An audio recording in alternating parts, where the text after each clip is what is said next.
그 LNG 벙커링과 스크러버의 재무적 타당성 이 부분인데 이 부분이 바로 제가 말씀드렸던 그 금융권의 힘입니다. 자, 그래서 여지까지 LNG가 얼마나 달려왔습니까? 얼마나 많은 국가가 관심이 있습니까? 얼마나 많은 선사가 인베스트먼트 했습니까? 스크러버 어떻습니까? 스크러버 누가 관심 있습니까? 물론 관심 있죠. 관심 있으신데 사실 뭐 결국 그냥 개개 기자재 업체들이 만드는 그냥 조그만 자재 아니겠습니까? LNG와는 급이 다르죠. 근데 재밌는 거 뭐냐면 독일 수출입은행에서 이 스크러버 수출의 파이낸싱을 대주게 됩니다. 그러니까 이제 ECA라고 하죠. 엑스포트 크레딧 에이전시. 그래서 요거를 원래 배 안에 있는 기자재에 금융을 준다는 건 말이 안 되지 않습니까? 이거는 어떻게 배가 어떻게 될지도 모르는데 그 안에 있는 기자재만 어떻게 금융을 줍니까? 이것만 보고. 그리고 심지어 어떻게 주냐면 스크러버의 수명은 기술적인 수명은 5년밖에 안 됩니다. 그러니까 기술적인 수명이 5년인 게 무슨 뜻이냐면 실질적으로 쓸모있는 기간은 5년밖에 안 될 거라고 많은 얘기를 합니다. 그런데 금융을 7년을 줘요. 그러면 스크러버를 빌려서 쓰는 거랑 똑같아요. 그러니까 써서 다시 반납하는 기간보다 더 그 금액보다 더 낮게 금융을 제공해 줍니다. 그러면 독일 은행만 했냐? 아니죠. 노르웨이 은행 했고요. 그렇게 해서 유럽 기자재, 유럽의 스크러버 수출을 은행들이 도와주게 됩니다. ECA를 통해서. 왜냐면 기존 은행들은 안 할 거니까. 너무 리스크가 큰 사업이니까. 그렇게 되니까 결국은 그때부터 나오는 담론이 뭐냐면 LNG가 싸냐? 스크러버가 싸냐? 결론은 스크러버가 싸죠. 왜냐면 LNG는 금융이 없는데 스크러버는 금융이 있으니까.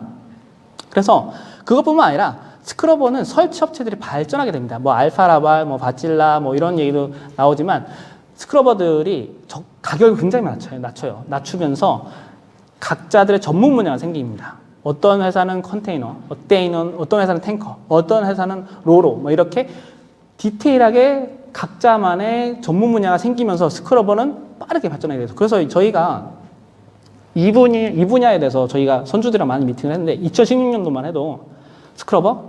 정말 너무 아닌 것 같다. 이게 선주들의 딱 대답이었어요. 왜냐하면 기술이 성숙되지 않았다. 아프라막스에 달기만 하면 너무나 크게 차지해가지고 공간만 차지하고 너무 쓸모없다. 중소형 선에는 진짜 쓸모없는 기술이다. 대형 선에 좀 쓸 수 있겠지만 그것도 유지가 가능하지 잘 모르겠다. 이게 2016년도 대답인데 2018년도만 되면 어떻게 되냐면 대량으로 설치가 들어갑니다. 왜냐면 그 2년 사이에 스크러버 가격이 엄청나게 낮아지고 기술은 엄청나게 성숙되고 그 다음에 그때 있었던 환경 규제 그때 있던 환경 규제 컴포지션이 굉장히 많습니다. 그거를 모두 다 만족할 수 있도록 스크러버가 성숙했기 때문이죠. 그러면 그것만 있었냐? 그게 아니고 하나의 대형 화주가 등장하게 됩니다. 대형 수요자. 그게 뭐냐면 스크러버가 하나 더 놀라운 일을 했는데 바로 해상 설치예요. 제가 그 해상 설치한 기업에 전화를 한번 해봤어요. 그 전화를 해서 이게 진짜 해상 설치가 되냐? 말이 되냐? 어떻게 배를 까가지고 거기다 스크러버를 넣냐? 된다. 똑같다라고 자신 있게 얘기하더라고. 물론 리스크가 있겠죠. 무슨 리스크가 있는데 하지만 그거를 지지해주는 기업이 있었는데 바로 사모펀드인 오크트리였습니다. 사모펀드 오크트리의 선박은 사실 코스코 다음이에요. 세계 2위의 벌커 선사입니다. 하지만 그 선사들이 여러 개로 쪼개졌으니까 잘 모르는 분들도 있는데 이 오크트리, 그러니까 이분들은 굉장히 금액에 민감하죠. 그러니까 배가 하루도 쉬는 걸 용납을 못하는 거예요. 그러니까 배가 쉬지 않고 하역하면서 건설이 가능하게 3일 이 항구 갔다가 3일 이 항구 갔다가 또 이 항구 갔다가 하면서 지어지도록 그렇게 딜을 짜서 이제 그 스크러버를 달게 됩니다. 이렇게 금융권의 지원 그리고 고객의 등장 그리고 이제 뭐 기술의 성숙 이런 것 때문에 결국 스크러버가 시장이 굉장히 이제 매력적으로 변하게 되죠. 그래서 결국은 사실 LNG 벙커링 베슬이 프로젝트가 많이 중단이 됩니다. 저희가 이제 조선소 입장이니까 많이 프로젝트를 받아봤는데 그리고 저희 회사가 세계 최초의 상업용 LNG 벙커링 베슬을 만들지 않았습니까? 세계에서 시작되는 모든 LNG 벙커링 베슬은 다 저희한테 정보가 왔습니다. 문의가 오고. 왜냐면 저희가 제일 먼저 만들었으니까. 하지만 그럼에도 불구하고 결국은 많은 게 멈춰지고 그 몇 개, 열 몇 척 정도? 밖에 안 세워졌는데 그러면 그 열 몇 척은 또 누가 엔드 유저냐? 바로 쉘입니다. 쉘 부분은 또 얘기할 게 많지만 짧게 줄이도록 하겠습니다. 쉘은 세계 LNG 선대 3분의 1 정도를 결국 쥐고 있어요. 그리고 쉘은 유일하게 자사선을 유지하는 IOC입니다. 그럼 쉘이 왜 자사선을 유지했냐? 왜냐하면 쉘은 유럽에 있는 유럽 기반의 IOC이기 때문이죠. 왜 유럽 기반인데 자사선을 유지해야 되나요? 왜냐하면 유럽에는 VLCC가 안 들어가요. 아프라막스밖에 들어갈 수 없습니다. 그러면 쉘이 아프라막스 선대가 굉장히 많은데 이 선대 빼고 차터 인을 하는 숫자가 세계 1입니다.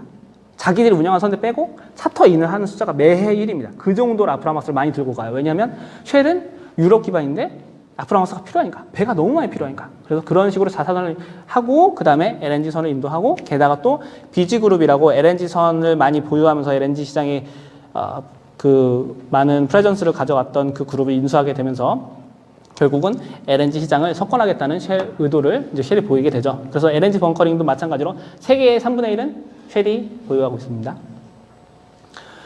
자, 그러면 여기가 바로 이제 저희가 아까 이제 금융권에서 해줬던 사례, 첫 번째는 셰일 혁명 때 굉장히 금융권이 많은 역할을 해줬다. 두 번째 스크러버가 굉장히 또 금융권에서 많은 역할을 해줬다. 세 번째는 뭘까요? 가스 허브죠. 저희들의 꿈, 이제 많은 수입국들의 꿈입니다. LNG 가스 허브를 만들고 싶다. 그거 얘기하기 전에 일단은 유럽의 가스 허브 잠깐 말씀드릴게요. 그 영국의 MBP라는 가스 허브가 있습니다. 여기는 파생 시장도 있고 그리고 시장 가격 구조 굉장히 투명해요. 거의 주식 시장과 비슷한 수준이죠. 그러니까 물론 유럽에 다 많은 가스 허브들이 있습니다. 하지만 유일하게 그리고 가장 높게 평가되는 가스 허브는 MBP예요. 그럼 MBP가 왜 뭐가 좋냐? MBP가 있어서 뭐가 좋냐? 이런 거 잘 봐요. 러시아는 유일한 수출국입니다. 유럽은 수요국들이 너무 많아요. 협상력이 누가 세야 될까요? 러시아가 세죠. 그러면 가격이 높아야 되겠죠. 근데 그렇지 않습니다. 왜냐하면 수요국들이 합심해서 가스업을 하나 만드는데 그 가격이 기준 가격이 돼요. 그러니까 MBP보다는 가격이 낮게 러시아 가스가 들어와야 되는 거예요. MBP 가스가 보통 이제 뭐 6달러에서 8달러 정도 됩니다. 그러니까 러시아 가스는 항상 그 밑으로 들어오게 되는 거죠. 왜냐하면 기준을 제시하고 있습니다. 그래서 수입국들이 만든 가스 허브, 수입국들이 그 가스 허브 기준으로 또 금융산업을 일으키죠. 이 부분이 오히려 수출국한테 영향을 줄 수 있는 겁니다. 마찬가지로 그런 면에서 저희 이제 일본이랑 한국 뭐 싱가포르 다 LNG 가스 허브 만들려고 노력 중이고요. 다만 평가는 아직 미성숙하다라는 건데, 근데 제가 바라기는 이제 해운과 조선 시황의 슈퍼 사이클은 세계화의 정점에서 발생이 되었죠. 그리고 이 세계화가 아직 멈추지 않길 바라고요. 그다음에 세계화가 진행된다면 결국은 뭐 LNG 가스 허브도 가능은 하지 않을까? 생각한다. 하지만 많은 분들이 아직은 좀 어렵다는 얘기가 많이 해서 이 부분은 좀 더 지켜봐야 될 것 같습니다. 하지만 이 부분에서 좀 더 금융권이 개입해주면 좀 더 가능해질 거라고 생각이 됩니다. 네, 여기까지 최병렬이었습니다. 감사합니다.